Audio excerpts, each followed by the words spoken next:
Hello and welcome to What is Your Force of Nature? I'm Kate Nankerville of Force of Nature, and it's my great pleasure today to be introducing you to the beautiful and talented Fiona Hall of Kiffin Consulting and Fiona Hall, the how-to lady. And we'll explain why that Fiona has to have two exciting businesses as well as we get into this interview. So it is a great pleasure to have you here today, Fiona. Welcome. Thank you. Yeah.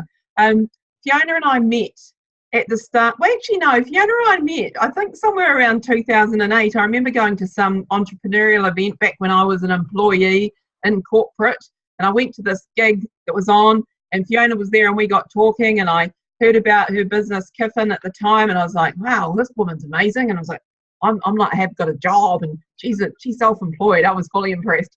And then roll forward to 2013 when I started my business, Force of Nature. I met up with Fiona at a number of women in business events and some training courses that we attended together. And I had a natural attraction to Fiona's energy. We got on really well, basically because we like each other as human beings, but I also like the way that she conducted herself in a business sense and in a business environment and at the networking events. I always had a strong regard for you, Fiona. And as I've grown my business, Force of Nature, it's been a pleasure to get to know Fiona more over time, and we've been business buddies and mastermind stuff together, and I really do have a strong regard for Fiona. So it's great to be able to bring her into this interview series and share with you today what I see as her Force of Nature, and also for Fiona to absolutely tell us about what that is herself, because her own internal perceptions of that is what's most important.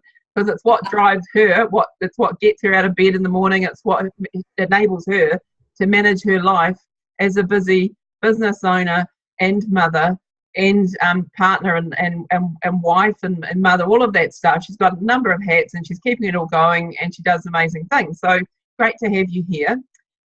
What I'd like to do to begin to introduce Fiona, as I said, she's got two businesses, Kiffin Consulting and Fiona Hall, the how-to lady, is I'd like to share a lovely story that Fiona has penned about how it all started for her entrepreneurial journey as a 9-year-old. So let me just share this wee introduction because I think it's quite cool.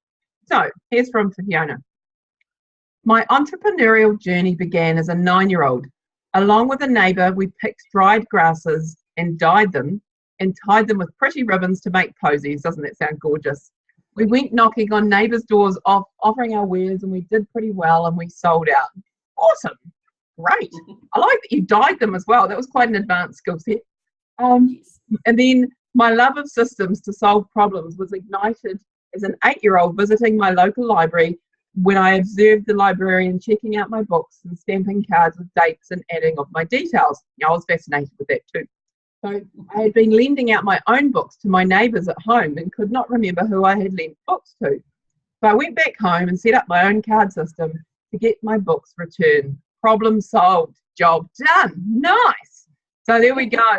The early stages of Fiona's natural traits and strengths and her natural force of nature starting to be manifest in some cool actions there. So entrepreneurial, and also we'll lean into systems. So Fiona, that's an introduction to you from your childhood, where things stemmed from. And I've said how it is that we know one another. Can I ask you to tell us a little bit more about what it is that you do? And perhaps, you can start into this as you would like to. So tell us about what you do, Fiona. I'm a natural problem solver, and I have a kind of belief structure that if something's hard, or as a problem, there must be a way to solve it. So I have this inherent belief that things shouldn't have to be hard work. So having that belief means I'm always looking for solutions to problems. So that ranges from being a wife and mother and the things that involves about learning to be a parent, which there's no education system for. Yeah. Through there's no manual. No, there's no manual for that one there. Maybe I should write that one. But yeah, and then through obviously to working with clients is, if they're facing a bottleneck or a problem in their business, it's like there's usually some simple things we can do to put in place to overcome that. That we often get stuck in that thinking that, oh, this is as good as it gets. Yes. I've always done it that way. I haven't got time to step back and think about it differently right now. So I think my force of nature really is getting people to step back from that being in the coalface and having something so close to them they can't see what possible there might be. I help them step back, take a bit of a breath, and then approach it differently based on what their values and goals are. So I get to know the macro of their business and then help them guide. Often have their answers in there. I just ask really intelligent questions, and from doing this for the last 14 years, you get to know the similar things that people go through and guide them to find the right solutions so that they're bought into it rather than me telling people what to do. You know, everyone has to choose their own path and be completely bought into the solution before they'll take the action. Otherwise, if I come in and go, this is how you do it, just don't get the buy-in, don't get the results. Yeah, absolutely. And I think you make a really good point too. I think by nature, as human beings, we're creatures of habit, and there are things that we do, we play to our strengths, and there'll be things in our businesses that we do and that we're rock sure of, and we're right ahead doing that. But there are things we don't want to look at, which we probably kind of know under the covers aren't in that greatest shape. And what I've seen Fiona do time and time again is helping people look at that stuff with her smarts and her natural strengths, her natural force of nature, and being able to reveal things and come up with ideas, and also see the strategic direction that you're wanting to go in and grasp that, and actually help you see it with greater clarity so that the better result can be achieved. Otherwise, we can just leave that stuff, I think. We just we don't want to look at it. It's kind of become a bit hard. So I think that's brilliant that you do that. Can I ask you, what is it that you love about this, Fiona? So that's a lot. It's when I'm working with someone and I see the light bulb go off above their head, and it is, you can see their face just changes in the moment. Because their shoulders relax, they smile, their face lights up because they're like, oh, thank God I don't have to do that anymore. Often it's taking stuff off their to-do lists and delegating and outsourcing and automating.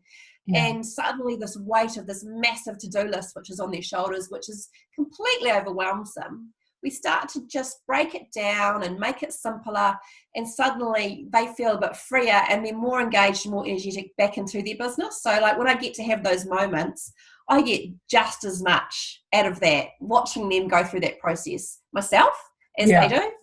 I just love those moments of when I get to, make a difference for someone, and it's usually in their daily life right then and there. We can make a change. Yeah.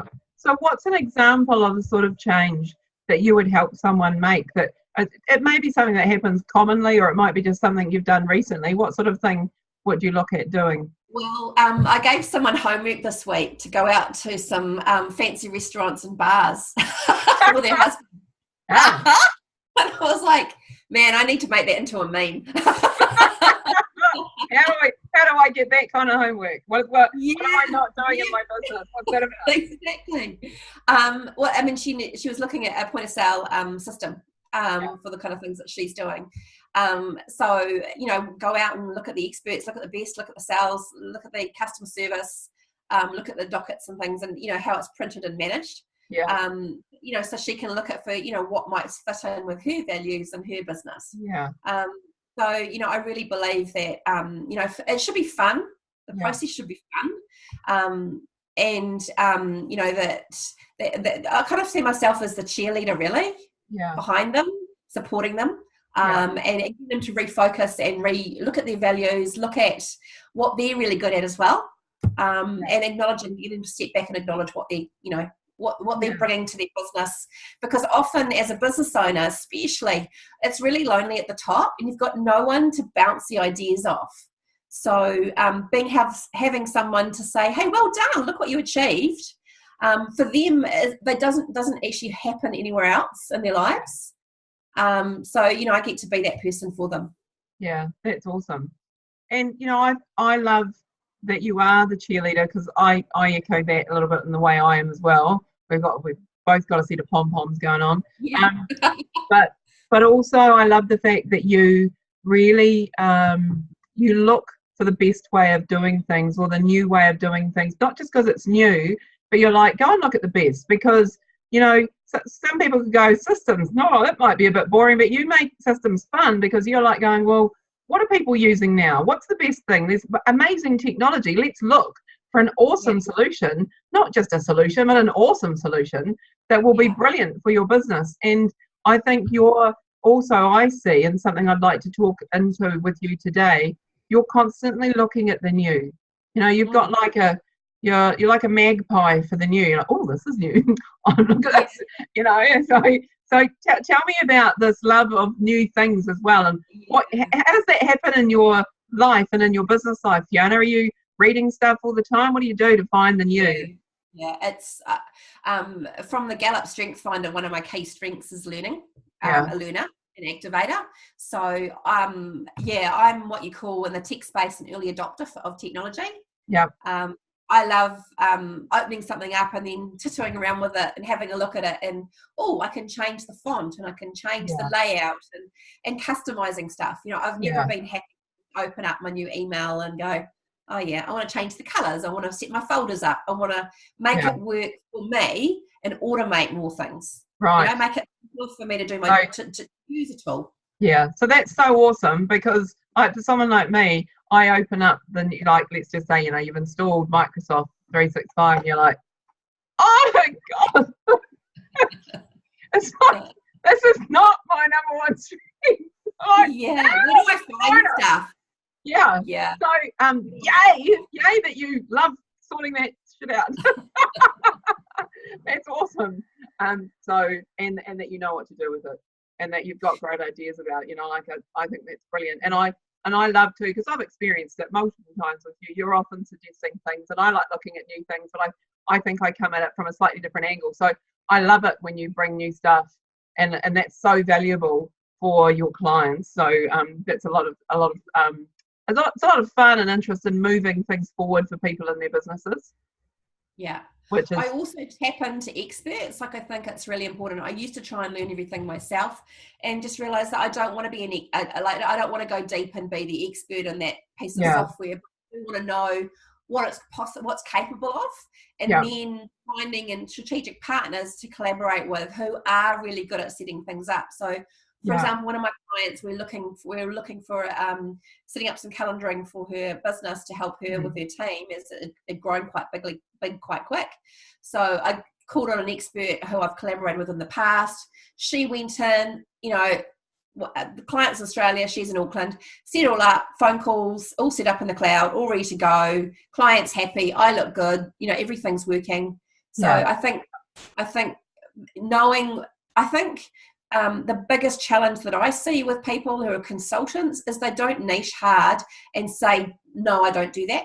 Yeah. Too often it's easy to slip into, oh, well, I kind of could do that. And then you just bury yourself, because if you're not, and especially with technology, because it changes so fast, I think it's really important to niche hard, like strategy, learning, activating, systems, planning, documents, manuals, processes, documentation. Like, that's my genius spot. Anything outside of that, I look at who I can pull into my sphere and collaborate with. And it's really important that I know my boundaries, so that when someone comes to me, I can say, no, I can't help you, but here's someone who can. And I like to help people, so I want to make sure I can pass them over. Yeah, that's a brilliant point, and also place of insight, I think, for other people who either are entrepreneurs or business owners, or wanting to be business owners and entrepreneurs. And that I've witnessed it in the short time that I've been in business. And Fiona, you, like you say, you've been in business for 14 years. And I think often you can see people struggling to keep something going, so they start offering services in 9 or 10 different areas.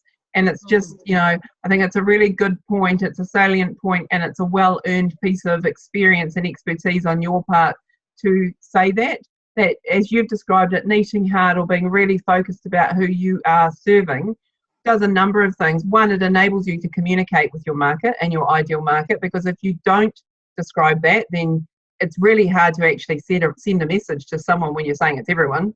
And particularly if you're saying you're doing everything, then again, what do people know you for as the expert?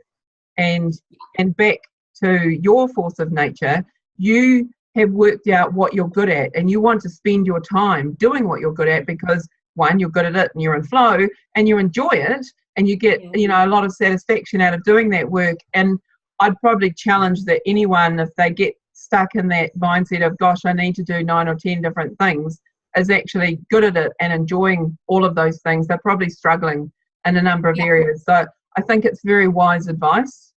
Definitely.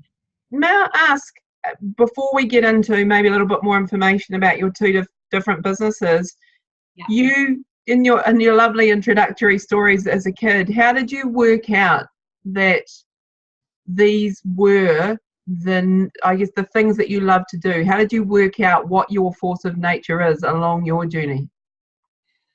Well, it really wasn't till I was, I don't know, quite a way into actually running my own business. I started my business. I had what Michael Gerber calls the entrepreneurial seizure, and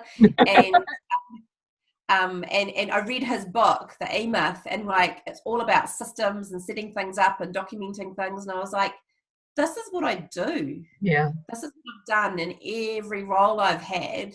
Yeah. Every role I've had, and I've worked in sales and management and recruitment in the fashion industry and as a production manager. Yeah. And then I moved into the IT sector and I worked as an internal systems coordinator, and I was a Lotus Notes consultant. Yeah. And then wrote training documentation around the Lotus Notes systems we were sending out. And every one of those roles, I ended up writing the manual for how to do my job. Yeah. Because I would walk in and feel like a fish out of water, because I was always stretching myself. Yeah. And pushing the boundaries of my knowledge to get into something new that I was interested in and wanted to go on with. I've always had that, drive. But that meant I was always a little bit out of sorts, and there was never good training. And that's my bugbear, and that's my big kind of drive really, is to make sure that business owners really understand the most important asset is their staff. And if they don't make sure that they do a good induction, they have the information and the systems and the training available, they're going to lose those staff. They're not going to grow their business, and their customers will suffer. Yeah. So my big passion really for the rest of my, both of my businesses is to help people take that information they have about how they run their business and make sure it's really easy for their team and their staff or their contractors or virtual assistants to access that and do a fantastic job. Yeah, that's so critical, isn't it? And when you're growing from just having started and you're experiencing growth, that's some of the stuff that becomes a real stumbling block. So Fiona, I think this is a really great segue, because Fiona's an expert at this stuff. So you're watching this and you are looking for expertise to help you take that next step. Fiona's a great person to speak with, whether you are a growing small business or whether you're a much larger organisation in the medium to corporate space, because we're going to talk about this in a moment. Fiona works with 2 different markets, and so she's a great person to outsource to if you're needing these skills and this kind of solution as well. So Fiona, perhaps what I'd like to do, just before we get to that, what advice, I want to ask this first, what advice would you have for other people seeking to identify what their own force of nature is? So how do you work out what you're great at, what you're going to love? So get yourself a journal. Yeah. One that's beautiful, that you like looking at. Mm-hmm. Get yourself a beautiful pen. I've got this gorgeous Lemmy one, which I'm really enjoying. Yeah. And then next time you laugh out loud, next time that you leave a meeting or leave something that you're working on and you just feel like you want to give yourself a virtual high five, write down what you just did. Yeah. Start being really noticing what lights you up, brings you joy. Yeah. Most people I notice in the work environment feel damn guilty about that, because like, oh, work shouldn't be fun. Like, we've got this association as work is hard slog, and we like the seven dwarves going off with our pickaxe after work. And we're off to the mines, and we have to mine again. They're having a good time, Fiona. Hi ho, hi ho. It's we go. They were very jolly, those dwarfs. They were, but they were off to work in a mine, and most people, that's not such a good experience. But there is this kind of hangover effect that work should be hard, and we should be, we should enjoy it, basically. Yeah. But I challenge that assumption, and I challenge people to actually pay attention to what lights them up. Yeah, like, nice. For me, what I noticed was I would come out more energized than what I went in. So say I was going to a client meeting, or when I was working, or I was going out to a sales pitch and helping design something new, a solution to a problem, I would come out feeling like a rock star. Yeah. So that for me is like, problem solving. That's something that really lights me up. Yeah. So just start paying attention to what are the activities that you're doing, and write them down. Look for patterns. And then the other thing is, you and I have talked about this a number of times, is I love the Gallup Strength Finder. There's an entrepreneurial one, and then there's just a personality type one. So for me, that was that reinforced some of the stuff I was doing and put some names against it. So strategy, activator, learner, those are kind of my three kind of top strengths. So get really present to what it is, and look for opportunities to do that kind of work where you get to feel those, you get to use your key strengths. And then the other one is the feeling stuff, and no one talks about feeling because it can fall into the woo-woo bucket. Yeah. But Brené Brown's work around the gifts of imperfection and vulnerability, getting in touch with that stuff will give you access to actually being present to the feelings that you've got, and get over the guilt that you might carry around about how work should be. I think that ditching some beliefs and old structures and around what work should be is a big one, and then knowing your strengths and just paying attention to what it is that lights you up. That will really help. And then just be a reader and absorber. Like, go on to TED Talk and look for talks that interest you. Be a futurist. Follow some of the leading futurists. We've got some great ones in New Zealand. I follow Francis Valentine and Derek Healy. And I really enjoy what they've got to say around what's happening in the future, because I think it's all well to find out what your skills are, but how can you apply those skills going forward? Because the world's changing so rapidly and fast, we've got to actually think about, well, how will that apply in the future? And I'll tell you that problem-solving skills are the key thing for any industry. If you're good at solving problems, you will never have a problem making money. Wow, folks, you heard it here. Loads of great ideas about how to identify what your force of nature is. I love that. I love the journal and a pen, and writing down what lights you up. I think that's brilliant. I think we could all do with a bit more of that in our days, regardless of whether or not you are an entrepreneur or an employee. If you want to work out how to do more of what you love, then start taking notice of what it is that you love doing. And again, Fiona's strategic head and fascination for the new and keeping up with things is reflected in what she's just shared with us. Those other gold recommendations. So thank you, Fiona. That's brilliant. So now let's move on a little, because I'd like to talk more about your two different businesses. So Fiona, I've had the pleasure of working with Fiona and working with her on her LinkedIn profile, which whilst I don't get into a lot of that in these interviews, you can check Fiona out online in a number of different places, her LinkedIn profile being one of them. So Fiona, tell us about the fact about how Kiffin Consulting is different from Fiona Hall, the how-to lady, and start wherever you'd like. Just give us a bit of an overview. So I'd like to share with people what your businesses are about and then who you work with. So the Fiona Hall, the how-to lady, is really talking to women who are probably, say, 5 to 8 years behind me in business. New journey. So it's really targeted at women in business who are growing a business and raising a family. Yeah. So whatever configuration that may be, they might be a solo mum, they might be two women raising children together. It could be, but it's mainly based on women, because I can speak from a woman's experience. Sure. And so that's where I can add value. And part of that is looking at women. There's lots of coaches out there focusing on just the business aspect, but we're human beings. And what I found missing for me in my journey, especially when my kids were young, was there was almost this embarrassment, or there was no space for me to acknowledge that I was a mother. If I did, it shut the conversation down. Yeah. Especially with, I'm sorry to say this, but with men. There was no space to acknowledge that parenting aspect. Some men were okay, but they weren't comfortable.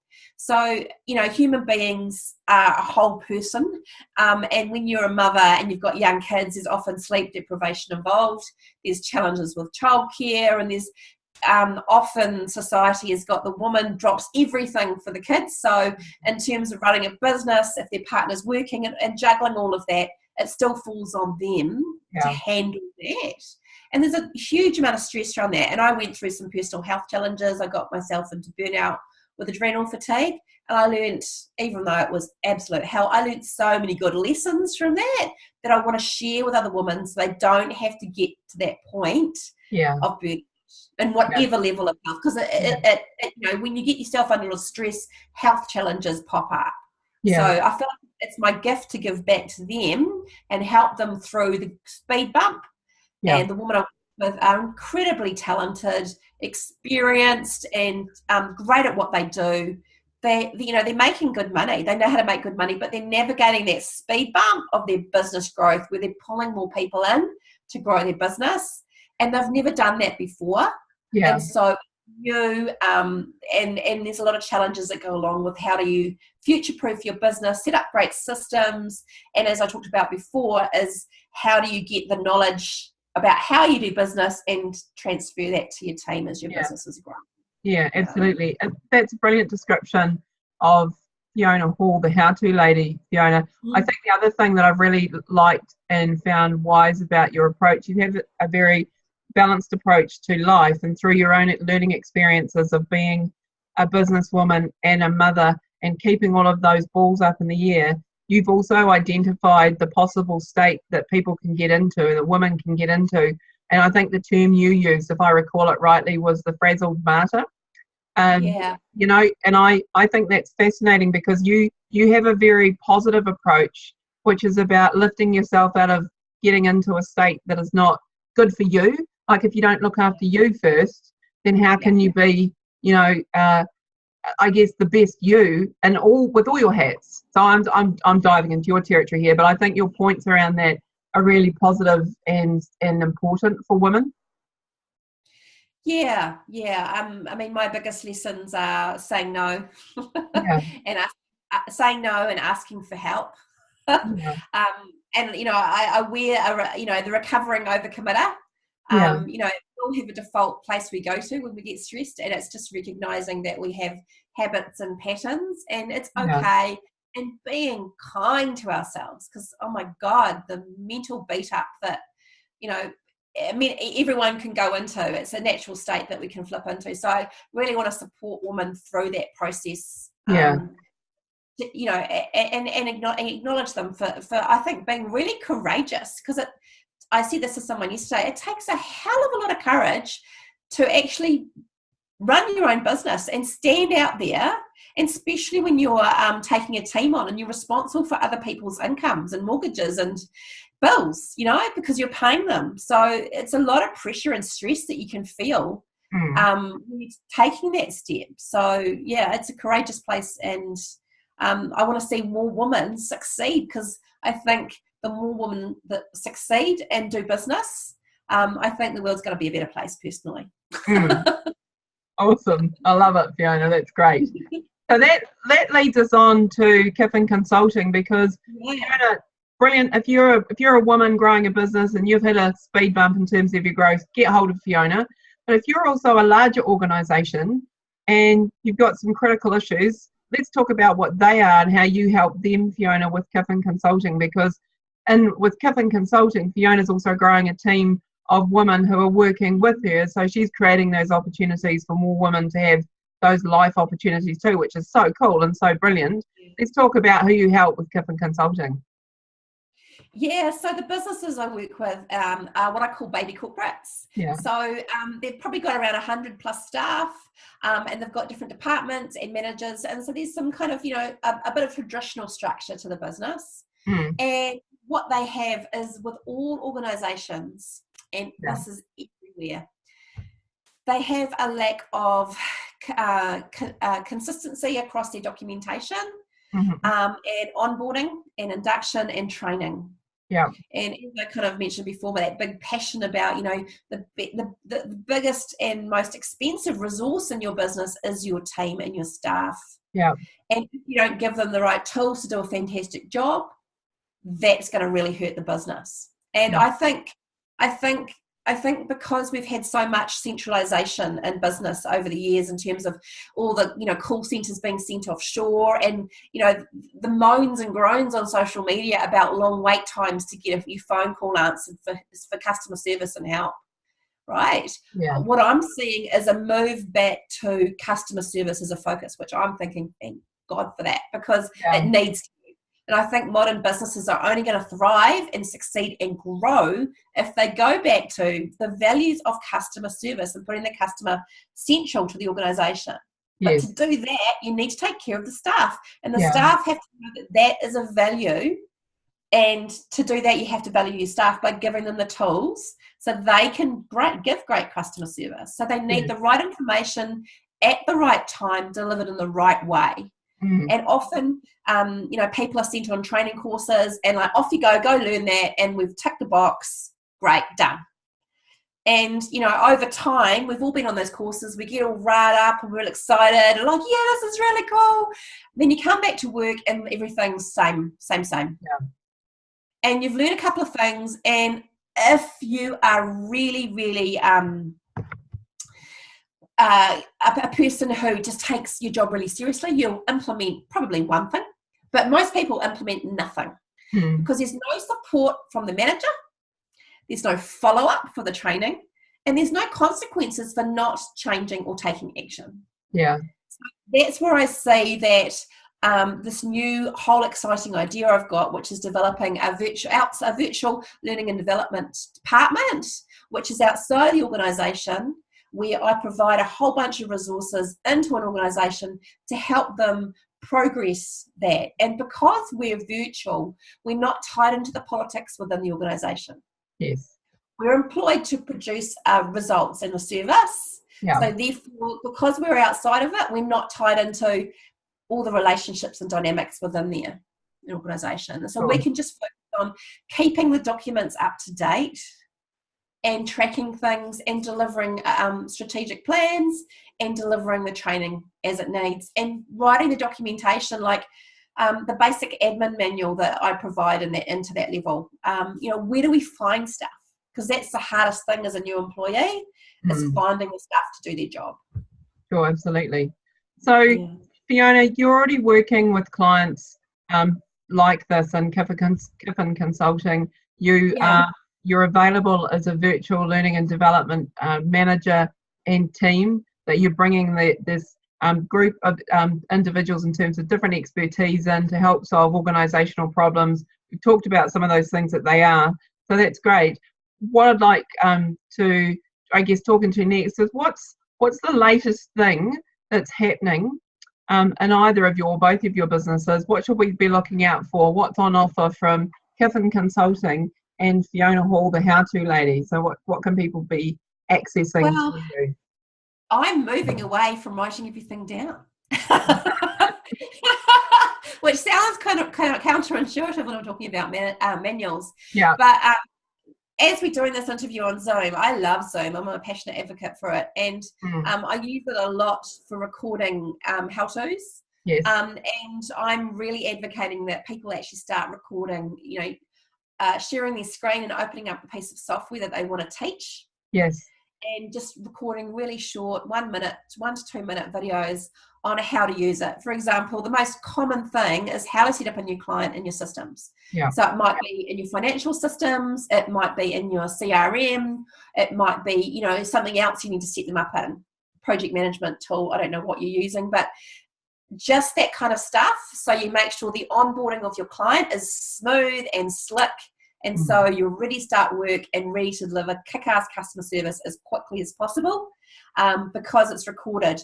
The great thing about doing that is because if you do them in short bursts, if something changes, you can re-record it quite quickly. Yeah, absolutely. So I'm working with one of my clients I'm working with at the moment. That's what I'm doing next week, as we're starting to do a series of those videos. So I'm really excited about that as a tool, and I think it's just, you know, there's always different tools, and as we talked about before, as the early adopter, is how can you take what you've already got and maximize it? Yeah. So absolutely. That's great. Excellent. And look, I know one of the other things that I seem to that's available from Fiona, you provide in your services, you provide DIY manuals as well as custom bespoke services. So if you are at that place and you need help with your systems and processes, whether you'd like a DIY solution or a customized solution, contact Fiona for a chat. I think you have that available, don't you, where people can contact you for an initial conversation, see if there's a fit with what you offer. Yeah, I for a half hour phone call, Zoom call, so we can get to know each other and see if I'm the right person for you right now. Because sometimes I'm not, and I might refer you to someone else to help you get to the next place in your journey. Brilliant, thank you, Fiona. And whereabouts can we find you online?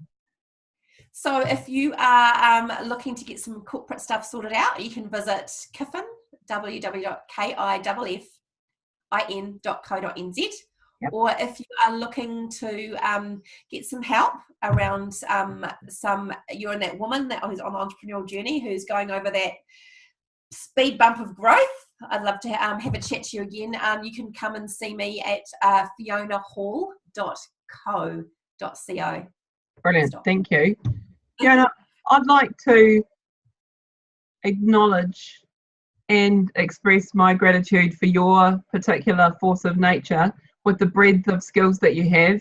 I think you're wonderful at what you do. You inspire me in what you're doing in your businesses, and you're always such a forward-thinking, generous-spirited individual. I know your clients love you and love working with you. It's always a pleasure and it's always a lot of fun spending time with you, Fiona, whether it's on just for fun or for business. So I'd like to acknowledge you for all your lovely skills and loveliness generally. And I'd just like to say, this is a starting point. It's the first interview of this kind that I've done with Fiona. I'm sure we'll do something more at another granular level in future, because there are more new things happening with Fiona and events coming up, and we'll be able to talk about things coming up. And this is another example of this is another example of what is your force of nature, the interview series, because I think it's brilliant to share examples of what real people are doing in growing businesses and making their lives their manifestation of what it is that they love to do, and making that their work and making that their business. I believe it's possible, and I think it's brilliant to see examples like you, Fiona, actually doing that, because it inspires other people to take that step and make that happen for themselves. And I think it's a great way to live. So thank you very much for your time today. And yeah, I look forward to doing this again in future with you about another area of what you're all about. So have a great one, and thanks everyone for watching. Take care. Thank you, Kate.